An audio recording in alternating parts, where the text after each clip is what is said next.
Bonjour tout le monde, j'espère que vous allez bien. On se retrouve pour une petite vidéo. Ça va être assez court, je vais vous faire ma pile à lire de mars. Alors pour le mois de mars, vous aurez sûrement pas mal de petites vidéos. Je suis pas sûre de faire des vlogs pour plein de raisons différentes. D'habitude je fais pas une vidéo spéciale pile à lire, je vous le mets dans mon vlog. Depuis que je fais des piles à lire, parce qu'avant j'en faisais pas forcément. Donc voilà, bon, on va commencer dès maintenant. Donc, je respecte maintenant pour mes piles à lire certaines règles. Je reporte le restant de ma pile à lire du mois précédent sur le mois en cours. Donc là, en l'occurrence, sur le mois de février, je n'ai pas réussi à tout lire. Il me reste celui-ci, Le Rocher de Thanos de Amin Maalouf. Donc je le lirai au mois de mars. J'espère en tout cas avoir prendre le temps de le lire. Il fait 300 pages, donc c'est faisable. Hein. Là, je suis en train de lire un livre qui fait pratiquement 900 pages. Donc, à côté de ça, franchement, tous les livres paraissent courts, donc même celui-ci. Donc ça, c'est le premier livre de ma pile à lire du mois de mars. Ensuite, vous savez que je mets le livre le plus gros de ma palle aussi. Donc là, ça y est, je suis en train de lire le précédent plus gros qui était La punition qu'elle mérite. Je suis en plein dedans, il fait presque 900 pages.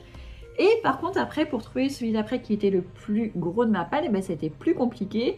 J'ai dû regarder à quelques pages près. C'est celui-ci qui est le plus gros de ma palle actuellement. Donc, Seul l'avenir le dira de Jeffrey Archer. C'est le tome 1 d'une saga. Donc, pour une fois que c'est un tome 1, c'est très très bien. Premier volet d'une passionnante saga romanesque qui nous conduit des docks de Bristol pendant les années folles au navire marchand pris dans la tourmente de la Seconde Guerre mondiale. Donc franchement, ça me l'air super intéressant. Donc ça me donne très envie. Là, en relisant le résumé, ça me donne encore plus envie. Donc même si c'est le plus gros de ma palle, j'espère le lire bientôt. Donc ça, c'est le deuxième livre de ma palle. En fait, il faudrait que je puisse vous les poser là, comme ça, et vous voyez monter la pile, mais c'est pas possible. Ensuite, le troisième critère, c'est je sors un des livres mystères que j'ai emballé en tout début d'année. Là, je l'ai déballé hors caméra parce que ça faisait trop de bruit. Donc le numéro 3 qui reste pour le mois de mars, c'est La forêt des mânes de Jean-Christophe Granger. Jeanne Korowa n'a fait qu'une erreur. Elle cherchait le tueur dans la forêt.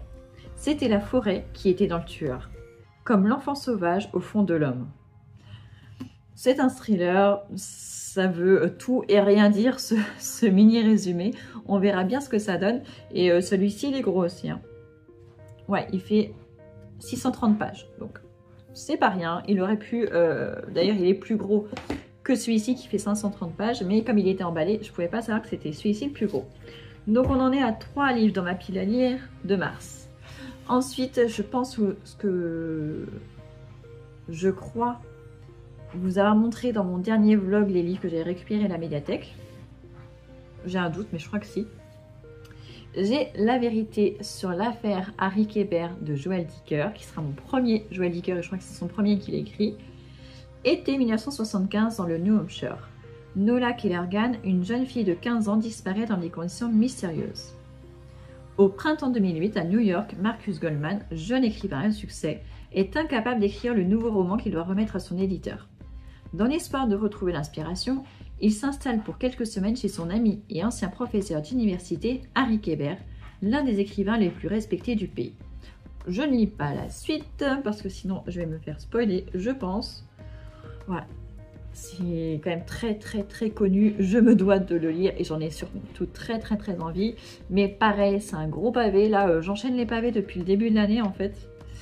J'ai l'impression de ne pas lire beaucoup de livres, mais en fait, si j'enchaîne les pavés, c'est pas étonnant. Ouais, il fait 850 pages, donc voilà. C'est le quatrième. Ensuite, j'ai Dors ton sommeil de brute de Carole Martinez. Pareil, il y a eu beaucoup de pubs autour de ce livre, notamment sur la chaîne de Séverine, Il est bien ce livre, ils en ont dit énormément de bien.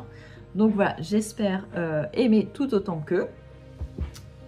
J'ai la suite de Tant que le café est encore chaud, qui s'appelle Le café du temps retrouvé, de Toshikazu Kawaguchi. Là, c'est la suite. Après l'enchantement de tant que le café est encore chaud, la magie continue. J'aime beaucoup ce format en semi-broché. En plus, c'est un livre qui est court, hein, il fait que 200 et quelques pages. Je trouve que c'est léger, c'est pas encombrant. Franchement, j'aime beaucoup, beaucoup, beaucoup ce format. Donc voilà, encore un livre. Et enfin, le dernier de la bibliothèque, c'est Le Dernier Sommeil de l'ours de Sophie Jomain, dont l'une d'entre vous m'a dit beaucoup de bien. Je crois que c'était il y a 1 an, je crois, tout pile. Ouais, je crois que c'était en mars l'année dernière. Voilà, donc j'ai hâte. C'est un livre qui parle de deuil, mais j'en sais pas plus. Je vous en dirai plus quand je l'aurai lu. Je vais pas lire le résumé. Et si je me trompe pas, il fait 300 pages. Un peu moins de 300 pages. 274, donc ça devrait se lire aussi assez vite. La pile augmente, la pile augmente, la pile augmente. Ouh, je fais tout tomber, on va éviter. Je rajoute également Mes amis, mes amours de Marc Lévy, que j'ai trouvé il y a 2 semaines en boîte à livres. Voilà, il me fait très envie. Quand 2 pères trentenaires réinventent la vie en s'installant sous un même toit, ils s'imposent 2 règles impossibles à tenir.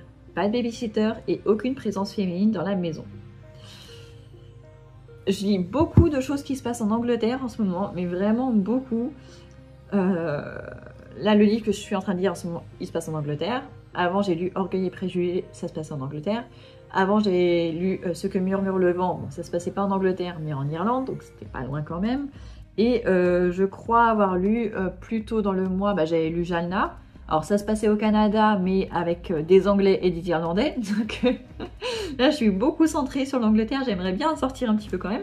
Mais là, ça se passe encore en Angleterre. Et franchement, ça me fait trop envie. Et j'en rajoute 1, 2, 3, 4, 5, 6, 7, 8. J'en rajoute un 9e, que je n'ai pas en physique pour l'instant, qui est La Dernière Page, qui est d'un auteur albanais. C'est le livre que vous m'avez choisi pour mon tour du monde en livre qui se passe en Albanie pour ce mois-ci. Donc voilà, n'hésitez pas si vous voulez faire le tour du monde avec moi. Ce mois-ci, il faut lire un auteur ou une autrice albanais. Voilà, donc c'est une consigne très très simple. Donc vous pouvez lire le livre que vous voulez. Moi, j'hésitais entre plusieurs. Donc j'ai mis en story sur Instagram 4 titres. Mes abonnés ont choisi et c'est La Dernière Page qui est ressortie. Donc je l'ai commandé sur Vinted, c'est le seul, enfin il n'y en avait qu'un de disponible, donc je suis contente. J'espère le recevoir bientôt, même si je pense pas le lire tout de suite parce que là j'ai vraiment besoin d'un livre qui me fait juste envie, plaisir. Donc j'hésite, le prochain, soit ce sera celui-ci, soit celui-ci, soit celui-ci, soit celui-ci. Voilà, c'est vraiment... Là, sont les 4 qui me font le plus envie là en ce début de mois, une fois que j'aurai terminé mon gros pavé. Donc, je ne sais pas si j'aurai le temps de le lire. Bien sûr, la priorité va sur les livres de la médiathèque parce que j'ai 1 mois pour les lire, même si normalement je peux les prolonger d'autant. Mais vu que c'est des livres qui sont quand même assez récents, il est possible qu'il y ait de l'attente derrière moi, donc je voudrais pas non plus monopoliser trop longtemps les livres. Voilà, donc vous savez ce qu'il y a dans ma pile à lire de mars. Si jamais il y a des livres qui vous font envie, que vous avez dans votre pile, que vous voulez lire avec moi, n'hésitez pas à me le dire en commentaire ou sur Instagram si vous êtes aussi sur Instagram. Et du coup, on pourra se faire des lectures communes. Moi, j'aime beaucoup faire ça. Voilà, je pense que j'ai assez blablaté. La prochaine vidéo sera aussi une vidéo courte sur mon bilan du mois de février, notamment vraiment centré sur le Green Book Challenge. Mais bon, de toute façon, ça reflète mes lectures de février. Voilà, je vous dis à très bientôt. Surtout, si le contenu vous a plu, n'hésitez pas à mettre un petit pouce vers le haut et à me laisser un petit commentaire. Ciao!